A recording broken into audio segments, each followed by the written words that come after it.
Assalamualaikum warahmatullahi wabarakatuh. Untuk rekan-rekan teknik yang berbahagia, kembali pada kesempatan kali ini saya akan membahas tentang bagaimana cara membuat lubang pada sebuah penampang elemen sel seperti yang ditunjukkan pada monitor Anda. Oke, bentuk ini adalah bentuk elemen kuadrilateral 4 ya, atau Q4 dengan jumlah nodal ada 4, 1, 2, 3, dan 4. Nah, di sini kita akan membuat lubang persis dengan tengah-tengah. Soal ini bisa teman-teman lihat pada video YouTube yang lain ya, yang berbicara tentang elemen Q4.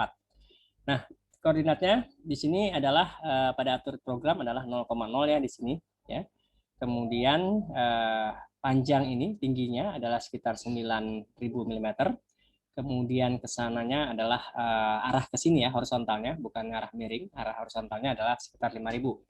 Jadi kalau kita ingin membuat titik di sini sebagai referensi, maka kita cukup menggambar koordinatnya dulu ya. Nah, sebelumnya kita akan save as karena kita akan bekerja di file yang berbeda. Akan kita lubangin ya. Saya sebut aja hole B lah gitu ya, hole B. Nah, ini sudah terbuka, kita sudah bekerja dalam file yang berbeda. Di sini kita pilih gambar, draw, ya, kemudian draw spatial join.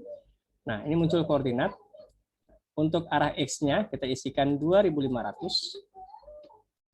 Oke. Kemudian untuk arah Z-nya kita isikan 4.500. 2.500 didapat dari setengah dari panjang dari 0,0 sampai sini ya, 5.000. Jadi separuhnya. Sementara 4.500 adalah 9.000 ya, dari sini ke sini bagi 2. Kita enter. Oke. Kemudian kita klik pada titik referensi di 0,0, maka dia akan terdapat satu buah poin titik ya, 0, 0,0 atau 2.500, 4.500 ya. X-nya 2.500, Z-nya adalah 4.500. Baik. Selanjutnya kita akan menentukan dulu diameternya ya. Dalam kasus ini kita ambil aja diameternya adalah 2000 ya, atau 2000 mm. Artinya jari-jarinya sama dengan 1000, separuhnya. Nah, untuk X-nya kita tentukan 1000, pilih positif ya. Kemudian untuk Z-nya 0 karena di horizontal. Kita enter. Kemudian kita klik ini, referensi udah beda, bukan di sini lagi, melainkan di sini. Tuh, dia jadi di sini 1000 nih jaraknya. Kemudian kalau kita mau mengubah di sisi yang sebelah sini negatif gitu ya. Nah, ini kita enter ya. Ini negatif. Referensinya di sini ya, di tengah tadi. Ya jadi seperti ini. Nah, kalau kita mau lihat yang bagian atas, ini kita nolkan ya. Maksudnya yang bagian sisi vertikalnya. Di sini jadi kita isikan 1000 ya. Oke, sama, enter. Positif. Dan kemudian untuk yang ini negatif. Oke, ini adalah yang negatif. Enter ya. Nah, kita sudah dapatkan 4 nodal ya, dan tambah 1 jadi 5, ada nodal di tengah ya, referensi. Nah, untuk membentuk lingkaran, kita tinggal menggunakan pendekatan poligon. Apakah kita mau yang oktagon, artinya segi 8, heksagon, segi 6, dan atau yang dodekagon ya, yang segi 12. Nah, nanti bisa akan menyesuaikan. Kalau saya segi 12, berarti nanti karena jumlah lingkaran adalah 360 derajat, satu lingkaran penuh, maka kita bagi menjadi 12, masing-masing adalah 30 derajat. Oke, bagian ini bisa kita bagi ya, kita bisa bagi masing-masing. Kalau kita mau coba lihat di sini ya, kita mulai dengan sudut 60 derajat ya. Untuk itu kita minta bantuan Excel dulu. Oke. Nah, pada bantuan Excel di sini sudah tersedia ya masing-masing untuk sinus kosinusnya ya. Yang pertama kita coba ambil dulu untuk sin 60 ya. Ini saya buat ulang. Ya, saya buat ulang aja di sini gitu ya. Jadi kita buat sudutnya di sini sama dengan sin 60 dalam kurung, buka kurung ya, 60 dikalikan pi dibagi 180. Kenapa demikian? Karena yang pertama adalah dalam Excel itu sudut dibaca dalam satuan radian, bukan derajat. Kita memerlukannya dalam satuan derajat, sehingga kita konversikan dulu. Nah, ini sinus 60 ya. Nah, kemudian di sini yang jarak 1000-nya tadi ya, jari-jarinya kita akan konversikan ya. Nah, ini yang sin gitu ya. Saya tulis sin. Ini yang cos ya. Oke. Ini sama dengan juga sama ya, yang cos sama 60 ya gitu ya. Kali pi per pi-nya harus ada ini 108. Ada yang keliru ini. Oh ya, ini yang belum ya. Tanda-tanda tanya ya, hati-hati. 0,5. Maka ini kita tinggal, ini juga 1000 ya. Sehingga kita akan dapatkan jaraknya nanti kali ini ya. Yang di sini adalah ini kali ini. Nah, kita akan pakai koordinat ini. Contoh ya, saya copy aja, Ctrl C. Saya akan kopikan kembali ke sini untuk arah X-nya. Ya, kemudian untuk arah Z-nya, kita akan ambil yang 500. Oke. Oke. Ya, positif ya. Nah, kita enter. Referensi kita tetap sama di tengah. Maka akan terbentuk di sini. Akan terbentuk di sisi ini. Ya. Positif, positif, dia ada di kuadran kanan dari referensi yang ini. Nah, selanjutnya kita akan lihat bagaimana kalau ini kita negatifkan, kita enter, maka kemudian kita klik, posisinya berubah di sini. Nah, selanjutnya kita tinggal main-main aja ya untuk searah dengan jarum jam, enter atau berlawanan arah jarum jam juga nggak apa-apa nih, enter, set dia akan muncul terus akan mengikuti. Ininya tadi negatif, yang terakhir kita positif. Nah, oke, kita udah bentuk nih ya, udah jadi nih lingkaran, udah jadi. Belum ya, nah, ini masih baru segi berapa ya. Nah ini terus kita balik, yang ini kita taruh di bawah, ya kita taruh di Z-nya. Oke. Sementara yang 500 kita taruh di X-nya. Kita enter. Oke ya. Kita klik lagi di tengah, dia jadinya di sini. Kemudian kalau kita kasih negatif di X-nya, dia akan ada di sebelah kiri. Kalau ininya negatif juga, dia akan ada di kiri dan di bawah. Jangan lupa di enter, kemudian tekan titik referensi. Dan yang terakhir, ininya positif gitu ya. Ini positif. Gimana nih positif? Lihat. Nah, tuh ya, muncul. Z-nya negatif. Udah kita dapatkan. Ini bisa kita escape ya, hilangkan. Kita udah dapatkan geometri bentuk lingkaran pada satu bidang. Oke, langkah selanjutnya tinggal kita hubungkan titik-titik ini menggunakan bantuan frame ya. Terserah ini ya, boleh didefinisikan boleh tidak. Nanti kita hilangkan juga. Yang pastikan diingatkan, Anda harus ingat bahwa elemen apa yang Anda gunakan, karena waktu menghapus nanti kita cukup dengan mudah memanggil nama elemen tersebut ya. Oke. Ya. Nah, persoalannya sekarang adalah bagaimana menentukan elemen ini ya. Nah, ini harus kita hapus dulu ya elemen selnya, karena ini kan ada elemen sebelumnya ya. Saya hapus dulu. Tapi kalau saya hapus kan dia hilang nih gitu ya. Maka ini akan saya ubah. Saya minta bantuan satu lagi, beberapa elemen frame ya, seperti ini. Kita akan hilangkan. Oke. Kemudian ya sebagai moldnya ya, sebagai cetakannya. Kemudian kita gambar ulang.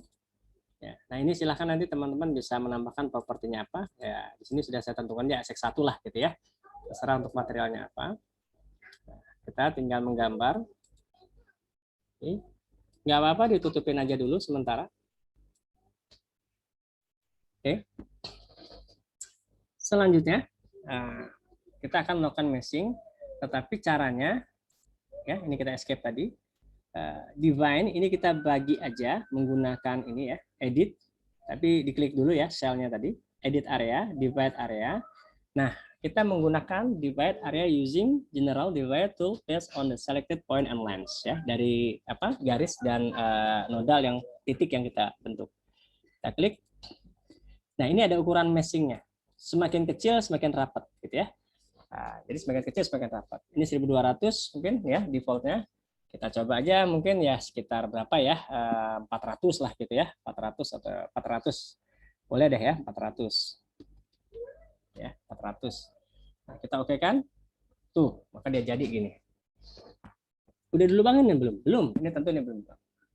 Maka kita cukup membesarkan ya supaya mudah kerjanya. Bagian yang di sekitar lubang kita klik aja. Ya. Kita klik, kita klik, kita klik, kita klik.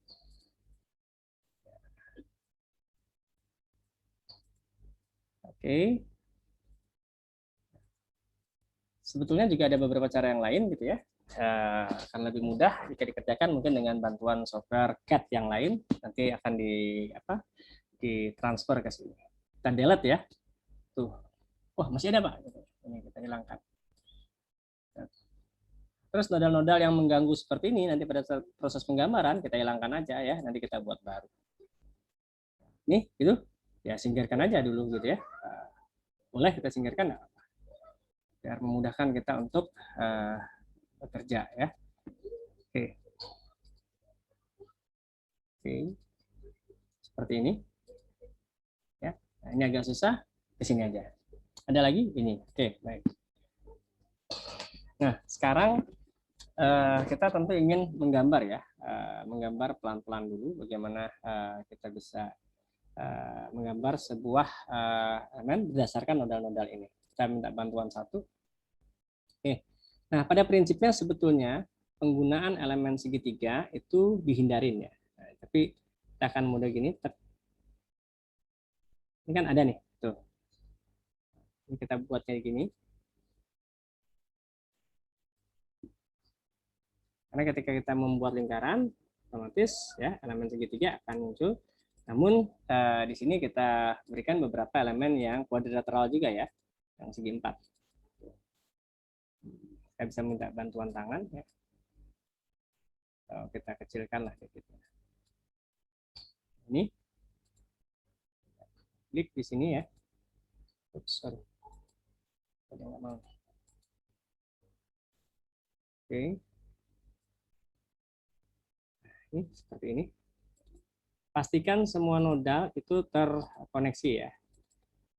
Sebetulnya beberapa ini elemen juga bisa dihindarin ya. Tapi di sini hanya contoh apakah dia nanti bekerja atau tidak ya ketika Anda membuat lubang. Kata kuncinya sebenarnya sih proporsional daripada nodal yang kita bentuk gitu ya dengan ukuran pembagian pias tadi. Dan saya ngambil 400 gitu ya. Nah, ini kurang lebih. Ya, pekerjaan seninya di sinilah kira-kira. Nah, sepertinya gitu ya. Nah, jadi ini kan elemen kuadrilateral semua nih ya. Meskipun ada beberapa elemen-elemen segitiga yang ya suka tidak suka ya harus kita gunakan gitu ya. Ya kan? Untuk membentuk sebuah bentuk segitiga, bentuk lingkaran ya. Oke. Oke. Nah, ini agak rengket ya. Jangan lupa ini ada bagian yang belum. Oke. Oke. Apakah ada bagian yang masih error? Ini kita isi.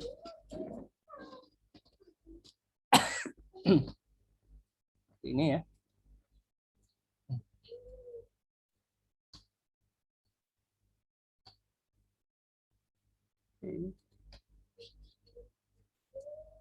Nah, ini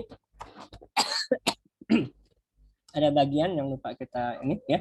Sudah semua ya. Ini kan karena bentuk lingkaran poligon di sini. Ini masih belum ya. Maka kita bisa menggunakan di sini gitu ya. Boleh pakai yang ini nanti ke sana atau yang ini boleh segi 4. Saya biasanya bisa kita ambil dulu. Nah, bisa seperti ini ya. Kita mengambil bentuknya seperti inilah gitu ya. Jadi nanti ininya yang kuadrilateral. Oke. Kita sudah selesai gambar. Kemudian kita select gitu ya untuk menghilangkan bagian yang tidak kita perlukan. Properties. frame section, F6 tadi ya. Oke, maka semua yang mengandung F6 akan terklik dan kita tinggal klik delete, ya hilang, lubang udah jadi. Sekarang kita running. Tuh. Nah, ciri-cirinya dia benar, paling tidak ya ininya udah muncul gitu ya, nggak ada error-error gitu ya. Apalagi kalau teman-teman bisa mengevaluasi beberapa bagian-bagian atau ukuran elemen bias, jumlah elemen yang terbentuk bisa diverifikasi di sini. Oke, aman ya. Nodalnya juga sudah ada ya, frekuensinya juga ada. Ini cuma gede-gede karena properties materialnya juga belum kita tentukan dengan baik. Informasinya bisa kita lihat. Kok bisa gitu Pak? Gitu ya. Nah, ini karena bebannya adalah dari sini ya. Tuh, bebannya ke sana tuh. Maka tadi dia deformasinya gini. Ya, deformasinya adalah ke sini. Oke. Terus bagaimana dengan tegangannya? Nah, tegangan bisa kita verifikasi tadi ya. Cancel di sini bagian ini. Cancel, cell stress. Kemudian kita pilih von Mises ya. Nah, stress von Mises bahasan itu nanti bisa dilihat di beberapa referensi di mekanika bahan ya atau analisis tegangan bahan. Oke. Paling tidak dia sudah terbentuk ya. Beberapa meshing yang sama. Ini dalam satuan megapascal ya, karena ini newton milimeter. Kemudian kita bisa verifikasi untuk gesernya mungkin. Oke. Terbentuk ya.